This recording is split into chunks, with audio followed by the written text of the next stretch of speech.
Kumboleko alengena mabuye katika moyo wako Mosiabe bana litapelo temu kali kali ndio ni pauzu ini bana baka na mogilite imo ndikuta oranya ndikuta bana baka ke bwata bae kibwa ya Paulo ma Afrika ke Paulo ma Afrika ya kaona na shiti ke nao ko ngona na limu ina ndio ngona na Jesus na kya ko pala liche ndio kado tenda huko na Paulo ma Afrika na bitumezi kuna Paulo ma Afrika ini basa rangu kulezela na mbele kwa kama huyu ndine chitoro che grocery ina shop ya licho ame grocery store keeper saka murubazi wana grocery store keeper ya no shop ya licho twende na Paulo ma Afrika isindi Paulo ma Paulo ma ndio tuma nani wanelo yatenda wakati muruba yakanga titiwe umusio kanaenda kazungarirawo lema hakutani Mazizwa Andrea tamba wana muvangeli Andrea tamba muvangeli asikuti Paulo akamuti mababa uchibharo izvunza rimwa ini ndakakata mabasa eizvofo yezi ndikapudza vana akaenda kumauniversity andamboona zvakadai zvopensa rechechi yaPaulo maAfrica munzwa mugumbo rangu wazizwa zvaPaulo maAfrica ndakechi muchijikwa asi Paulo maAfrica ndiye achakumatisai vanenge vatenda vachafamba vachienda kuna Jesu Kristu ndiye achakumatisai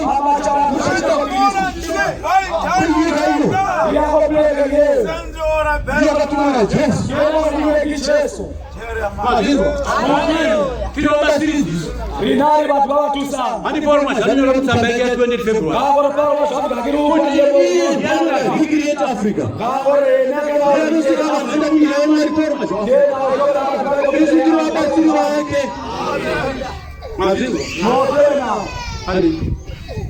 Abisarima 51 mapisa ya 50 Rio Romchema Shui. na tiba sala kudilishi Na kibuye kulumere kwa hati yake. dilishi Keni. uruku bezi wana storekeeper watu walipora mwasafu shikaji chini sana hayo ndio watu wa Yesu wale masika ni mbuku bana alibana kwa nile kubuka ya no shita kena watu wa fitness sana tora dende wana kwa mshanta chini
tonight. We report the fire.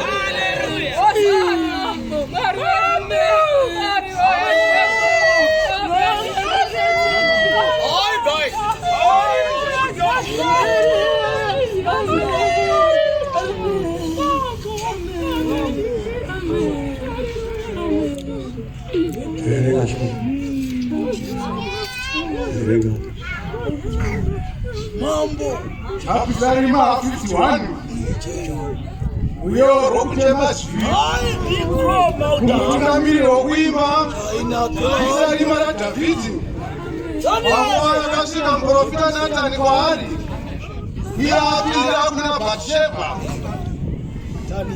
Israeli titi Mwari nokuda kwa mwenye wenyu Zima alibarika kwangu Nokuda kwa mwani zenyu shinji Nisuberi sakari mazangu Jinanzai chiri changu Nokuti ninozira kutarika kwangu Chiri changu chinogara chiri pamberi pangu Ndakakutadzira imi Iye mimoka Ndakaita chinhu chakaipa pamberi penyu Kuti munzi makarurama pakutaura kwenyu. Afrika yedu. David anga ari mukuru wechechi paJerusalemu. David anga ari mutona wakereke muJerusalemu. Ari ndiye anonzi shamwari yaMwari. Ndiye nacho byamudemo. Saka David ndiye akatora mukadzi womusoja wake, musoja ngati mara nawo tutsi musadi wake lakha. Tora mukadzi wa Bathsheba. Ututsi musadi wa Bathsheba. Ureurura. Abwa bibi. Akamusungurwa paprivate. Obo fliwe private. Varamba achira mberi. Atwela yako pi. Asi mimba yakangomera. Mara mimba ichi. Unoziya here kuti vana vaMwari. Vaite vana vaMudemo. Kudenga hatindi. Bobo ni Mwari. Asi pano panyika tikatambura nemaconsequences ezvivi zvangu. Hachino ichi chishanda pano panyika. Chino consequences in this life of flesh and blood. David akazonga Bathsheba utuma shoko. Enda kunodza mambo mucheba akanzinda ari pamiri. Nanechi nanoti ndakina limibara. David akati azvingabudi pachenda kachechi inofa. Jehovha anomurwa. Kereke yamusha. Murume wacho ngaadzoke kuno adzoke kuhondo. Isai munhu akakwe atsve kondo yaka. Murume akadzoka kuhondo. Atsvakomereko. Asvika. Akoroka. Akapa ripoti yekuhondo. Atisa ripoti yakondo. Mashoko emukoma nacho. Mafoko amunawo. Joabu anobata moyo wangu. Joabu atapiraka. Opa ripoti zvakachangamiri. Anta ripoti arikosi. Joabu uingoma ngeze Uria. Joabu ndiye komanda. Sikanzi Joabu ariko kubenje ukoko. Ari Joabu uteikona. Areka ya Jehovha iriko kui. Ndi areka ya Jehovha. Vaprista va Jehovha variko kui. Ndi vaprista vamudiwa teikona ke. David akasiri kurenji. David akasara ari muJerusaremu. Unasetsiwo Jerusalemu. Akasara kuchiva mukadzi wemunhu. Asara akata msadi wa munhu. Akatapogore mukadzi wemunhu. Anga kufere msadi wa munhu. Akareurira paprivate. Amwa kodikode. Asi mimba yakamera. Mara mimba itaki. Akati kumukomana. Amwa komune. Kuna Uria. Kuna Uria. Haida kukumba kwako. Ari tamayo kwenjura kako. Uria aitya Mwari kupfuura mambo David. Uria utatava mudimu kupita David. Uria anzizvo akapiwa waini zhinji. Uria vamufile waini namambo David. Ndikosi David. Mambo David anonzi shamwari yaMwari. Nakosi David chomi yamudemo. Umba. Amen. Kupa waini zhinji. Kuti njere dzake dzirasike. Asi Bhaibheri rangu rinoti Uria akadzedzereka. Akaenda pamasteps vari masoja aigadha palace. Akakotsera ipapo. Mangwanani mambo akasvika akabvunza akati Uria arara kupi? Arara pamasteps pana. Mambo akamudanira akati ko Uria ndatinda kumba kwako. Zvikanzi mambo ungaite seko zvakadaro. Joabu neIsraeri vari kurenje. Neareka yaJehovha Erioya Hosana. Nevaprista vaMwari vari kurenje.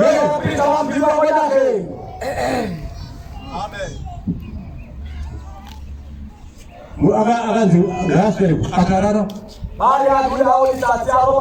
the following day futhi sikanzana kuinda kumba David akatora pensra akanyora tsamba kuna komanda wearmy uriya muhiti uimise kufrandi kunopisa hondo kana vanenge vakuataka withdraw support anofanira kufa mabasa zvese zvakatimirira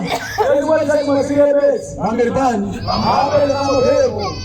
ngati muri kudzwa nastokipa okuvamuramira kugofiao mazvinzwa ndima yako mazuva ndiri kubatsira uri kuti kuti nendisire kunyika yararuza nezvayo ndoda kusvika ukunyika ivovo iri kutishandira mweya wangu pana muzvinzwa kushandira mweya wani handiwori akafa David akaramba achienda pachechi achitungamira chechi uye akafanira Natani muprofita akasvika mamwe David munyika yako muno vavakidzani vairi mumwe ane mazana ane makwai zana muvakidzani ane gwai rimwe chete ane makwai zana aingwa nevaenzi haana kutora rimwe chete akasiya 99 aenda kunotorera uye ane gwai rimwe chete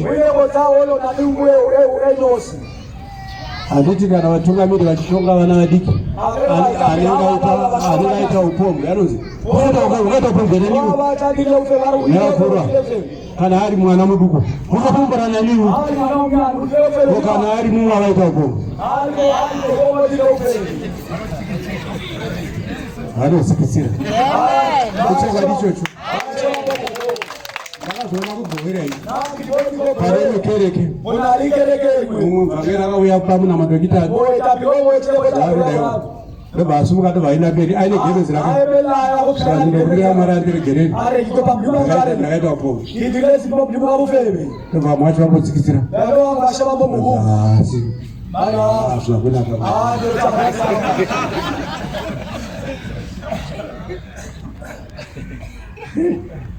zuva remibvunzo rinosvika ini hanzina David tarirai ndakaberekerwa muzakaipa azoziva kutadza kwake David akasiyana newenini David asurwa akati ndakatadza I've sinned ndatadzirani akapfeka madzeve akareurura akatanda bose kuJerusarema mese vanhu vese akaziva chivi chavenyu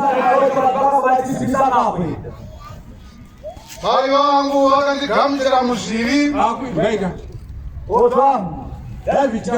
David paita chinhu chake chesechi haana kuziva kuti dambudziko rake riri pai haana kuriziva kuti riri pai asi apaa kuri dii manja hanzi mai vangu vakandidii tarirai munoda zvokwadi pamwoyo imi Jehovha munoda chini pamwoyo pai vana mai pai iyoye zvokwadi pamwoyo uku ingana nekubata uku nokuti munorarama makadzvarirwa futi mishana saka zvokwadi chaicho chinogona kukudini futi kunoga munodzvanirwa kwacho kunoku chinobva chanena kudhura futi zvokwadi yacho yepai anapo mazuva tikadaenda wana vanokwana pai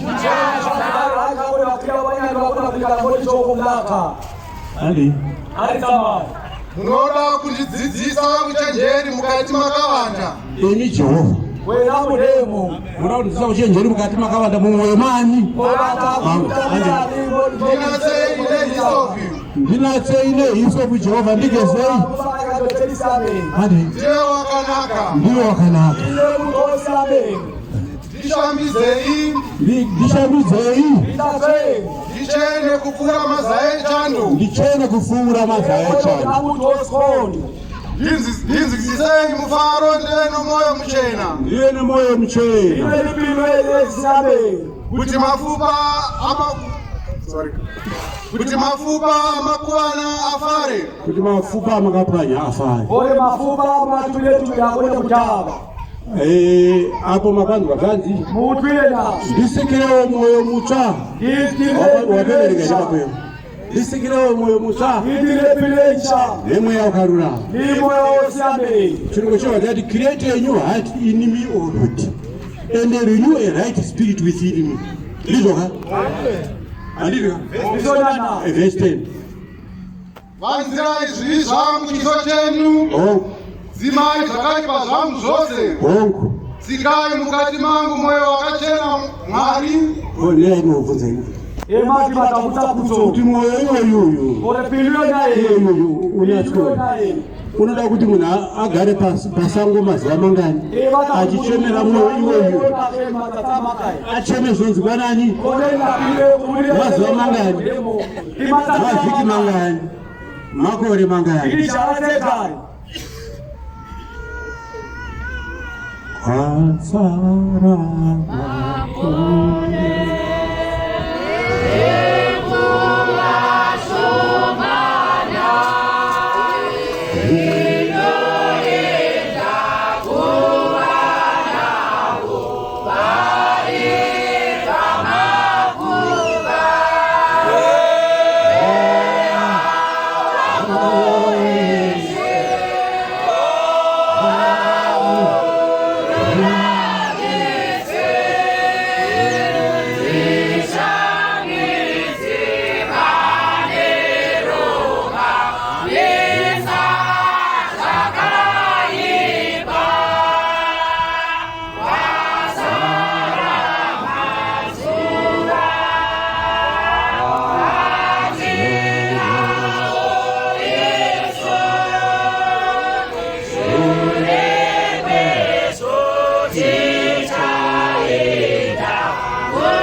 Amen.